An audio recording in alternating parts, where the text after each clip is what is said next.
Hello friends, today we are all meeting here for understanding how the UPSC 2026 question paper, GS paper 1, Indian society part, they have designed. And what shall be our approach in understanding these questions, especially the 6 questions that they have asked, and in the coming years, how shall we be preparing for that part of the syllabus. Now, if you see, they have continued asking 6 questions on the Indian society part. Again, 2025, 2024, they have continued the same thing. So 75 marks weightage has been continued, and their questions are spread across the different parts of the syllabus. Also, they have done very interesting thing, which they generally try to do, is they are trying to connect it with GS paper 2 social justice and governance part. Some questions are connected there. We will come across that in a bit. So let's try to look at the questions that are there, and we will try to go into the answers. Now, in these questions and answer that we are going to discuss, we are not going into the detail ki usme kya kya likhna tha. We are trying to just understand the demand content you people have generated throughout your preparation. But I am going to give you a direction ki how you people shall be approaching to this such type of questions, right? So look at the first question in our syllabus or in our question paper.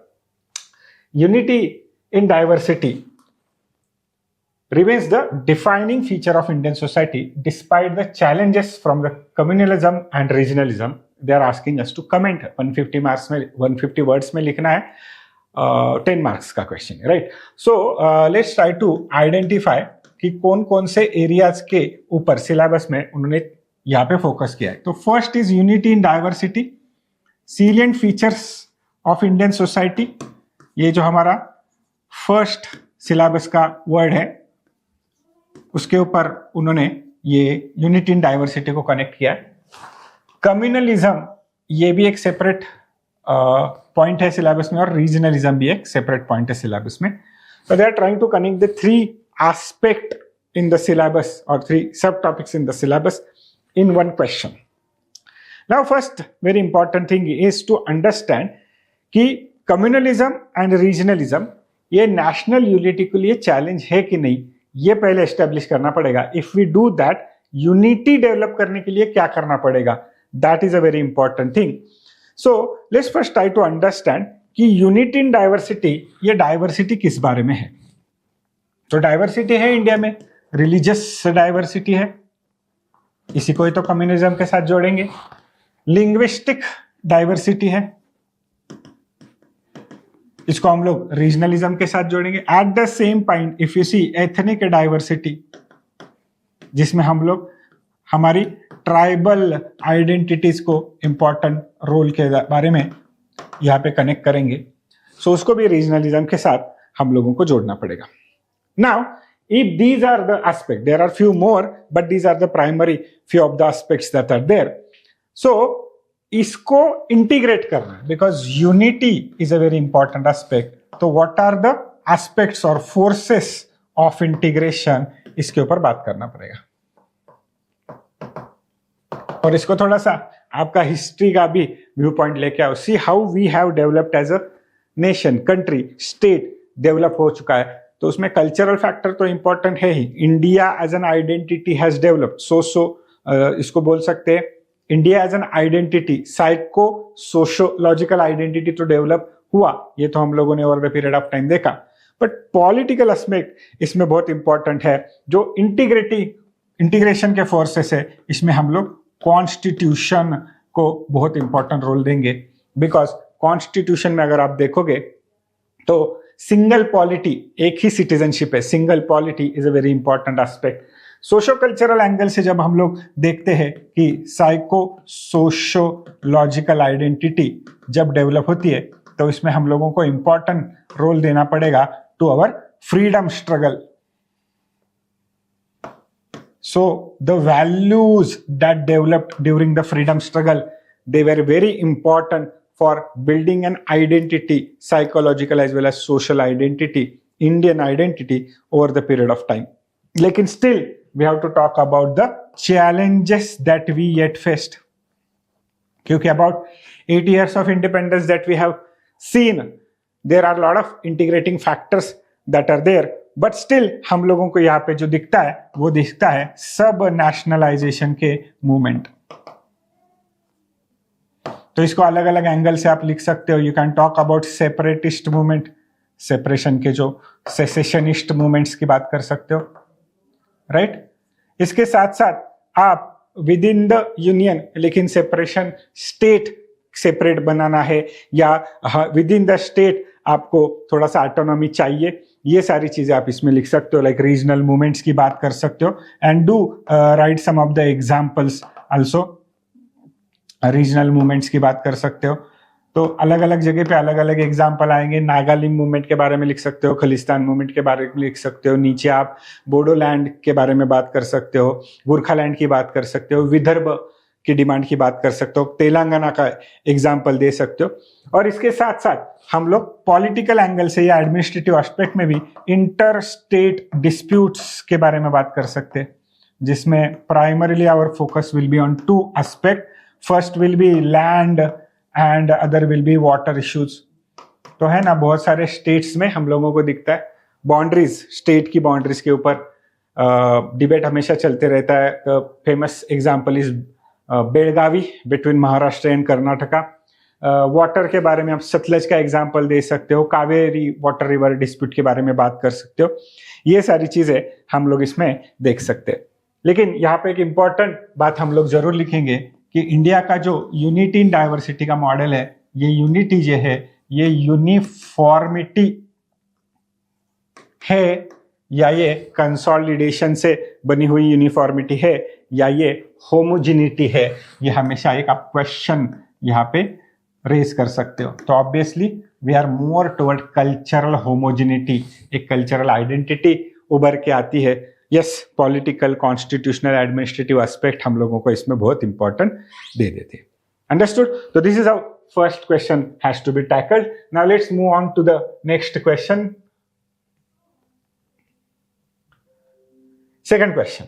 See, they're focusing on disability, differently able people, right? Now, this is where they are trying to connect society part of the syllabus, this Indian society part of the syllabus with GS paper 2. हम लोगों को governance issues as well as social justice का जो part है, हम लोग इसमें connect कर सकते हैं, क्योंकि इस part of the syllabus में they have talked about vulnerable sections of society. Right? तो इसकी अगर बात करेंगे तो very important to understand this. क्या क्या अंडरस्टैंड करेंगे? देखो, disabilities, how do you understand disability and substantiate the need for inclusive policy framework in India. तो एडमिनिस्ट्रेटिव गवर्नेंस लेवल पे इंक्लूसिव स्ट्रक्चर कैसे होना चाहिए? तो फर्स्ट एंड फॉरमोस्ट थिंग हम लोग यहाँ पे डिसेबिलिटी को डिफाइन करेंगे। Very important thing is that to define it. So just don't limit yourself to define while defining disability to medical condition, right? तो एक मेडिकल कंडीशन तो मोस्ट ऑफ द टाइम होता है, लेकिन ये एक सोशल कंडीशन भी है। Social condition in the form of mostly when a person with दिव्यांगास interact with society, generally they will find certain barriers. So जब सोशल कंडीशन की बात कर रहे हैं तो उसमें हम लोग सोशल एनवायरमेंटल बैरियर्स के बारे में बात करेंगे। Understood? Very important, right? So जब हम लोग इसकी बात कर रहे हैं तो डिफरेंट टाइप्स ऑफ डिसेबिलिटी बहुत इंपॉर्टेंट आती है। टाइप्स ऑफ डिसेबिलिटी, तो ऑब्वियसली इसमें आप दो चीजें जरूर लिखना। एक तो जो हमारा नया एक्ट आया है उसको 2016 का जो एक्ट है उसको हम लोगों को मेंशन करना है, राइट टू डिसेबिलिटीज। जो हमारा नया एक्ट आया है right of persons with disabilities 2016 का जो एक्ट है उसको जरूर मेंशन करना, जिसमें उन्होंने डिफरेंट टाइप्स ऑफ डिसेबिलिटीज की बात की है, उसको एक्सपांड किया है।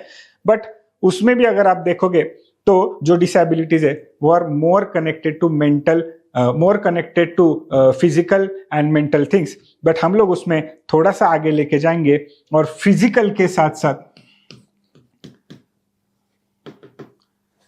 Sensory disabilities, psychological, psycho social disabilities, इन सब की बात इसमें करेंगे।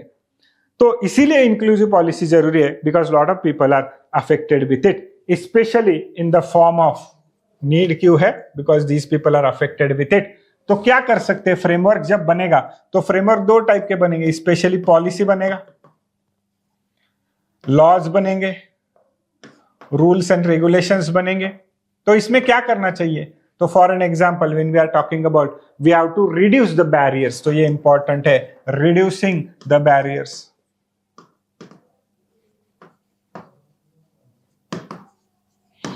कैसे रिड्यूस करोगे बैरियर्स, तो बहुत सारी चीजें आप उसमें लिख सकते हो।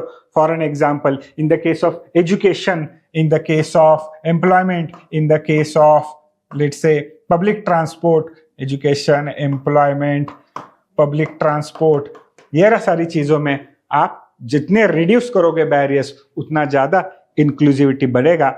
और उसका क्या फायदा होगा, तो गवर्नेंस के साथ थोड़ा सा कनेक्ट करके सोशल जस्टिस का एंगल लिख के you can talk about accessible infrastructure जब मिलेगा, इंक्लूसिव एजुकेशन होगा, स्किल डेवलपमेंट होगा, ये सारी चीजें जब मिलेगी तो एक इंडिया बनेगा, एक इंक्लूसिव इंडिया बनेगा। That is what has been the objective of multiple 5-year plans in the last let's say few decades as well as in the contemporary government, we can talk about it। और इसको थोड़ा सा international level पे भी आप United nation का जो convention है उसके साथ भी जोड़ सकते हो, that will give you additional substantiation while writing a particular answer। Now let's move on to the third question। Let's move on to the third question. The third question is about digital technology, right? Now, if you remember in 2022, I think they have asked about digital technology or digitalization in education। तो उसी का angle पकड़ के वापस digital technology के पास आए हैं और उसको वापस सोशल एम्पावरमेंट के साथ कनेक्ट करें। तो ये social empowerment as a part of Indian society syllabus they have mentioned at one point, but again it is a part of let's say how do government is looking at it। तो governance और social justice को भी थोड़ा सा connect करके इसको लिखेंगे। तो पहले तो हम लोगों को यहाँ पे सोशल एम्पावरमेंट को डिफाइन करना पड़ेगा, what is basically the meaning of social empowerment. तो उसमें 3-4 चीजें हमेशा आप याद रखना। एक तो होगा accessibility, availability, affordability,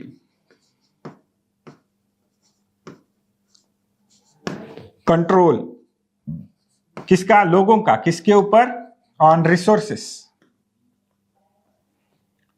opportunities, etcetera etcetera. तो if they are available, if people can make a decision on them because of all these things, then you can mean that the society is empowered और there is social empowerment. तो क्या digital technology इसमें कोई role play कर सकता है? जरूर play कर सकता है। With few examples you can tell them कि एक्सेसिबिलिटी डिजिटल टेक्नोलॉजी कैसे बढ़ा सकता है। तो what could be the better example than UPI? It has made financial inclusion in a such a way that the banking technology, internet accessibility की वजह से now it is available to all. Availability की, affordability की बात करते हुए आप और बहुत सारी चीजें बात कर सकते हो। फॉर एन एग्जांपल आप इसमें अफोर्डेबिलिटी में बात कर सकते हो डिजिटल एजुकेशन का, ई लर्निंग का, मास ऑनलाइन ओपन कोर्सेस, बहुत सारे इसके बीच में आप बात कर सकते हो। अवेलेबिलिटी की जब बात कर रहे हो तो डायरेक्ट बेनिफिट ट्रांसफर की आप बात कर सकते हो, जिसमें most of the government schemes are there.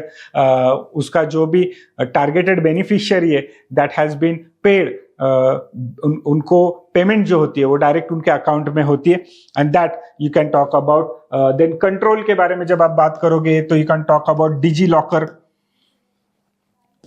Digi locker की आप बात कर सकते हो, राइट? कि मेरा डेटा है, I will control how my data will be use.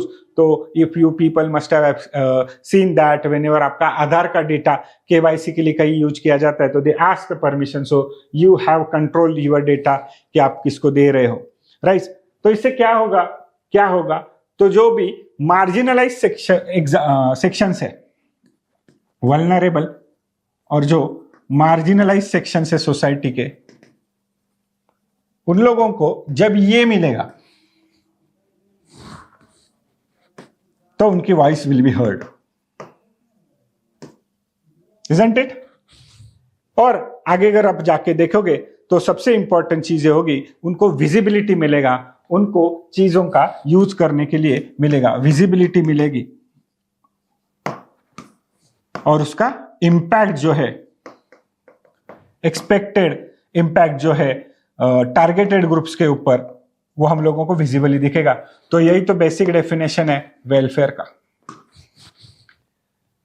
That is what welfare is expected for. और उसमें आप बहुत सारे और भी एग्जांपल्स लिख सकते हो, बिकॉज उन्होंने यहाँ पे स्पेसिफिकली मेंशन किया है कि एक्सप्लेन विथ एग्जांपल, तो इंपॉर्टेंस उसका अपने आप बढ़ जाता है।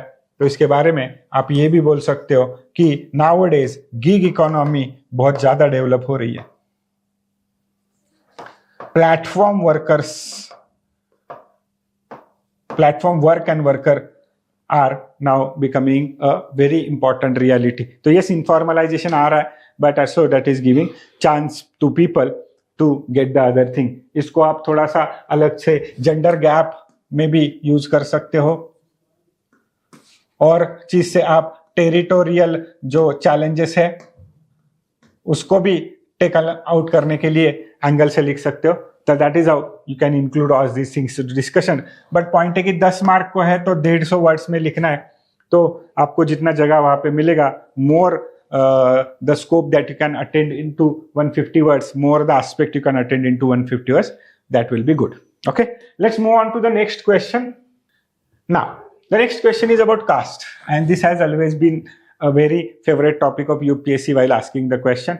Caste as a social institution exists in India, but वो उसके बारे में पूछते हैं कि क्या डिसअपियर हो रहा है। लेकिन यहाँ पे आप ध्यान देना, अर्बन इंडिया की बात की जा रही है, वेरी इंपॉर्टेंट, अर्बन इंडिया की बात कर रहे हैं। तो आपके आंसर में भी जब भी आप लिखोगे तो थोड़ा सा अर्बन एस्पेक्ट से उसको लिखना है, राइट?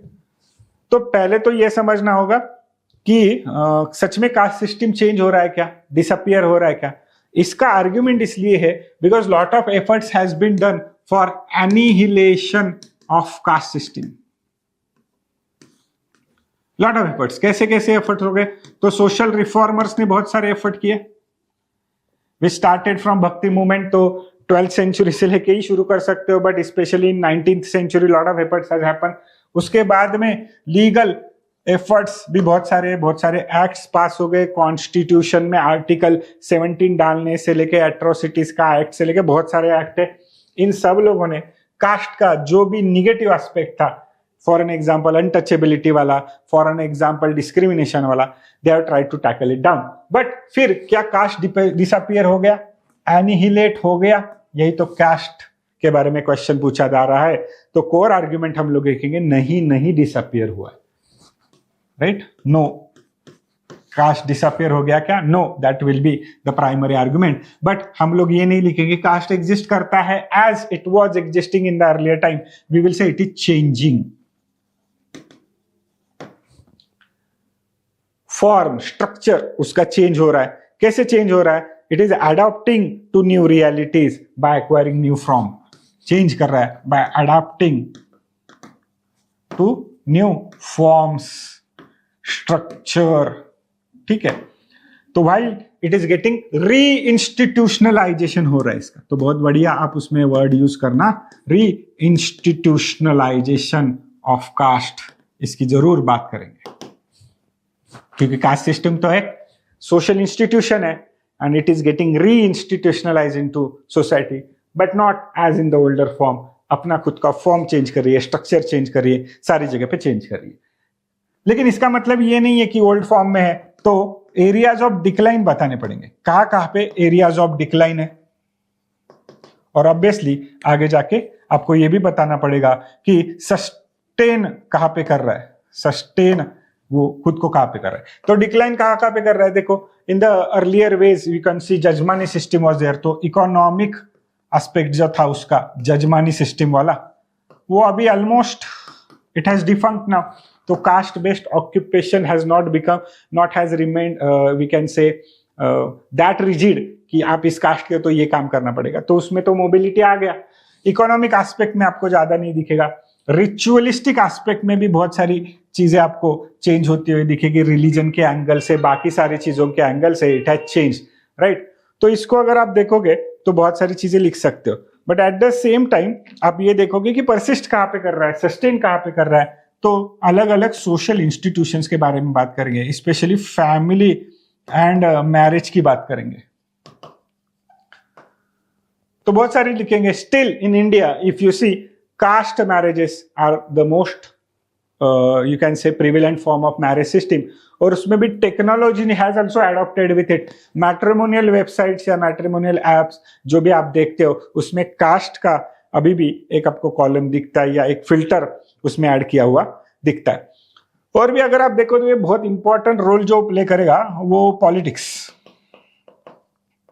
अलग अलग एंगल से। तो पॉलिटिसाइजेशन ऑफ कास्ट हो गया। कैसे हो गया? तो कास्ट बेस्ड पॉलिटिकल पार्टीज है, प्रेशर ग्रुप्स है, इंटरेस्ट ग्रुप्स है, मोबिलाइजेशन होता है। You can give few examples.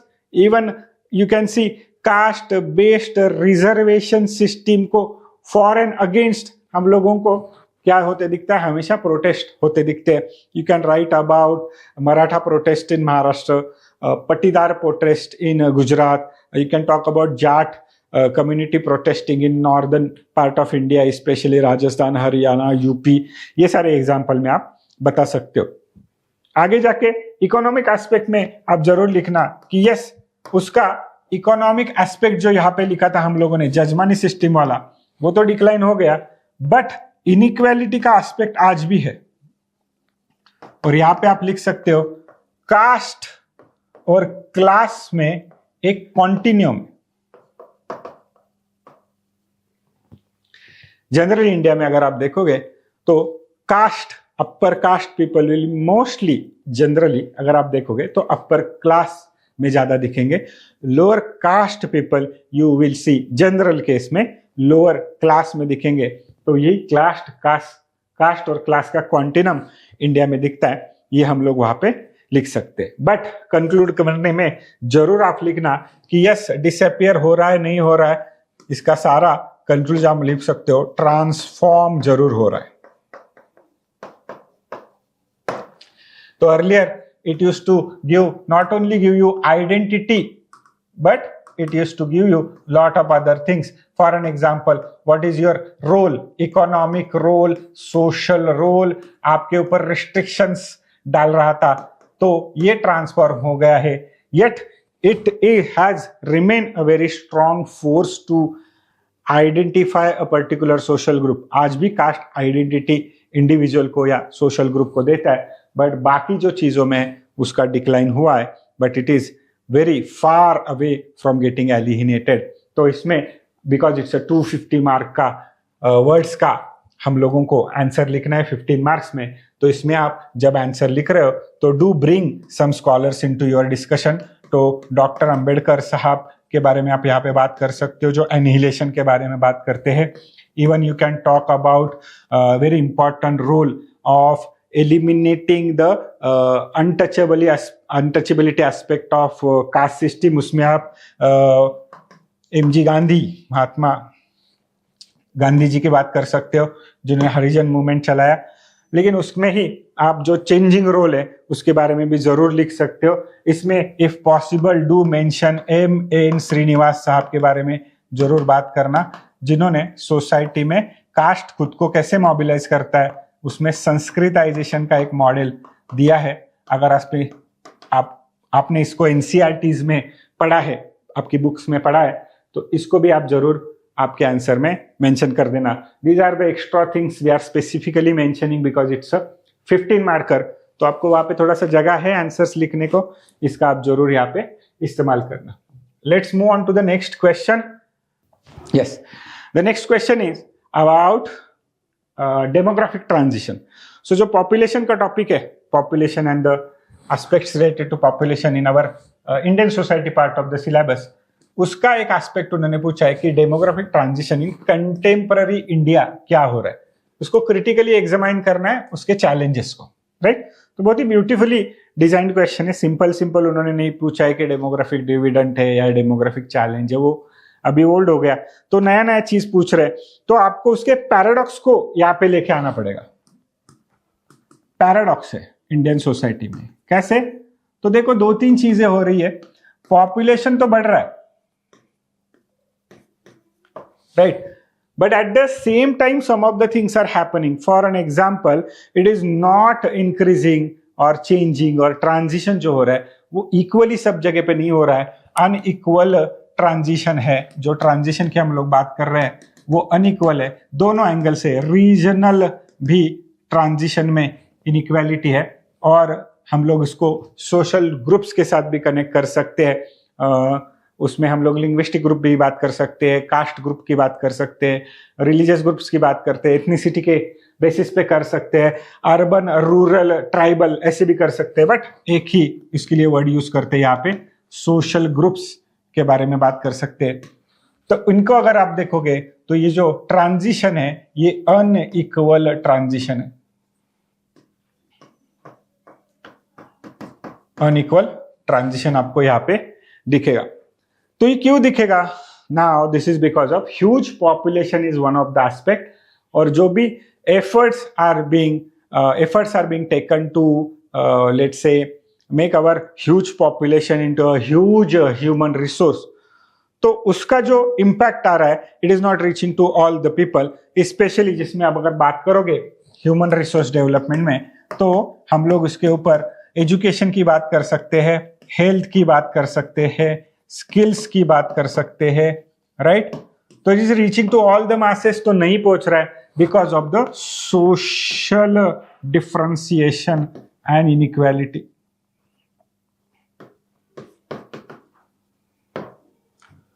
Right. तो these are becoming constraint in developing the human resource. तो ये एंगल आप यहाँ पे जरूर लिख लेना, यही तो चैलेंज स्पेशली हम लोगों को दिखता है। इसमें एक एज फैक्टर आप जरूर लेके आना, because though our population is increasing at the same time important thing is happening and that is ageing population. Yes, though contemporarily our largest population is in working age, but future में अगर आप जब देखते हो about 3 to 4 decades ahead, if you are looking at it, yes, this is going to create a big challenge। और इसमें आप लोग जब डेमोग्राफिक ट्रांजिशन के बारे में, एजिंग पॉपुलेशन के बारे में लिखोगे तो उनकी बहुत सारी चीजों के बारे में आप लिख सकते हो, जैसे कि पेंशन का इश्यू है, हेल्थ केयर का इश्यू है, सोशल सिक्योरिटी का इश्यू है, ये सारी चीजों के बारे में आप जरूर लिखना। Eight the same time if you look at it, regional aspect है, जब हम लोग बात करते हैं तो हम लोग उसको साउथ और नॉर्थ के डिवाइड में भी लिख सकते हैं।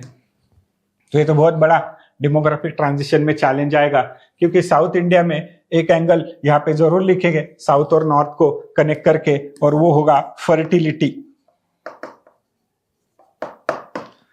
Fertility is reducing at an alarming rate, specially south India, north India divide भी लिख सकते हो, रूरल अर्बन डिवाइड भी लिख सकते हो, और इसमें एजुकेटेड और you can say less educated लोगों में भी ये आपको दिख सकता है। What is happening, especially in southern part of India, in urban centers, in a higher educated, let's say individuals or couples or families, you can see the ratio, fertility ratio is decreasing at alarming cost। तो उससे बहुत बड़े challenge आएंगे, और वो challenge आएंगे, एक तो एजिंग पॉपुलेशन का चैलेंज आएगा और उसके बीच में लेबर शॉर्टेज का चैलेंज आएगा, because most of our government schemes or government policies, especially in the manufacturing sector or other industrial sector, they are focused on low capital investment but high use of labor power। So we generally focus on cheap labor or highly available skilled labor, यही तो model लेके international market में जब जाते हैं, but यहाँ पे फिर लेबर शॉर्टेज आ जाएगा तो बहुत ज्यादा प्रॉब्लम होगा। अभी फर्टिलिटी का इशू ले ही लिया है, तो नेक्स्ट भी एक इशू जरूर यहाँ पे ले सकते हैं, एंड वो इशू है about the gender aspect of it. तो जेंडर के एंगल से भी अगर पॉइंट लिखेंगे तो यहाँ पे जरूर लिखना पड़ेगा कि फीमेल लेबर पार्टिसिपेशन बहुत ही गड़बड़ है हमारे यहाँ पे जेंडर डायमेंशन से। तो female labour force participation ratio अगर आप ढूंढोगे देखोगे तो कम है। उसके साथ साथ ये भी जरूर लिखना अनपेड वर्क का प्रॉब्लम है और बाकी सारी चीजें जो सोशली इन्फ्लुएंस्ड है इसी की वजह से प्रॉब्लम आता है। तो इसके बारे में कंक्लूड करते हुए आप थोड़ा सा ऑप्टिमिस्टिक पॉजिटिव एंगल से जरूर करना, जिसमें आप गवर्नमेंट पॉलिसी जो है उसके बारे में मेंशन जरूर करो। No need to write specific policies in detail, but है, और उसमें भी थोड़ा सा आप वे फॉरवर्ड के एंगल से आप बोलो कि region specific, social group specific, differentiated policy structure अगर लेके आएंगे तो we can focus on let's say making our demographic dividend. तो इंक्लूसिव ग्रोथ की यहाँ पे जरूर, इंक्लूसिव डेवलपमेंट की यहाँ पे जरूर बात करना। देख लेना सबका साथ सबका विकास यहाँ पे कनेक्ट कर सकते हो, I will leave it to you कि कर सकते हो कि नहीं कर सकते हो। ओके, चल, and the last question for today's discussion we will focus on is about globalization, right? Now, this is also a specific topic mentioned in our syllabus, globalization and its effect on Indian society, जिसको Indian youth के साथ उन्होंने connect किया है और specifically उन्होंने बताया है कि बाबा social, political, economic and cultural sphere में क्या इम्पैक्ट होता है उसको इवेल्युएट करो, ऐसे पूछे, right? Just don't mention it कि इम्पैक्ट हो रहा है, क्या इम्पैक्ट हो रहा है और वो थोड़ा सा पॉजिटिव है, निगेटिव है, वो थोड़ा सा इवेल्युएट करके उनको बताना है। It's a very straightforward question. I assume that most of the people are main simply mentioned कि ग्लोबलाइजेशन क्या होता है, उसका उन्होंने डेफिनेशन दिया होगा, बट मेक श्योर कि आप उसमें सिर्फ इकोनॉमिक एंगल लिख के आधा तो डेफिनेशन नहीं लिख रहे हो, उसमें थोड़ा सा आपको सोशल एंगल भी लाना पड़ेगा, तो जरूर लिखना। फिर देखना कौन कौन से एंगल है कि सोशल एंगल में क्या होता है, पॉलिटिकल एंगल में क्या होता है, इकोनॉमिक एंगल से क्या होता है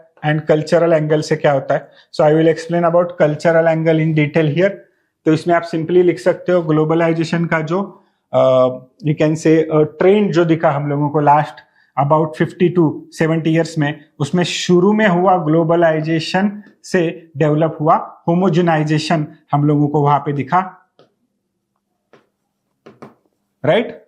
and that's why world is becoming one, ये वाला आर्गुमेंट जो है वो यहाँ पे स्ट्रांगली दिखता है। तो कल्चरली भी वन होने का कोशिश कर रहा है। तो इसमें अगर आप देखोगे तो यहाँ पे थोड़ा सा वेस्टर्नाइजेशन का इम्पैक्ट इंडियन यूथ के ऊपर बहुत ज्यादा हुआ, ये आप जरूर लिख सकते हैं। स्पेशली उनका ड्रेसिंग है या उनका फूड हैबिट्स है या even lot of the cultural aspect, इसमें हम लोगों को चेंज दिखा। फिर जो नेक्स्ट ट्रेंड आया उसमें हम लोग देखेंगे कि लोकलाइजेशन के ऊपर बहुत ज्यादा चर्चा हुई, because see local community, local culture, they start feeling threatened because of the forces of globalization. उन्होंने बोला हमारी संस्कृति को बचाना है and then they start focusing on localisation.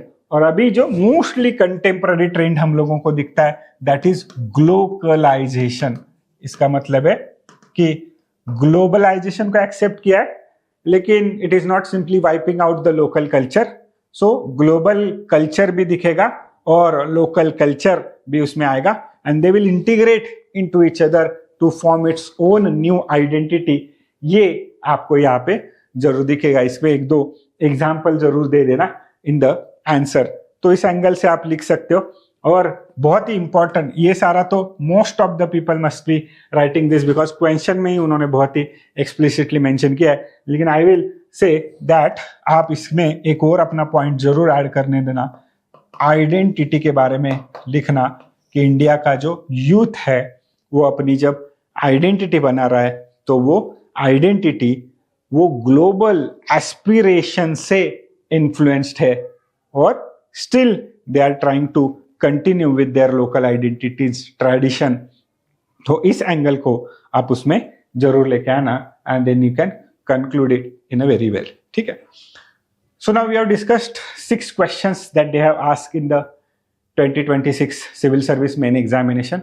3 questions were 10 marker and 3 questions were 15 marker. तो टोटल मिलके 75 marks का वेटेज उन्होंने इंडियन सोसाइटी पर रखा है एंड लास्ट ईयर भी रखा था, कंटिन्यू कर रहे हैं वो यही वेटेज इंडियन सोसाइटी के ऊपर।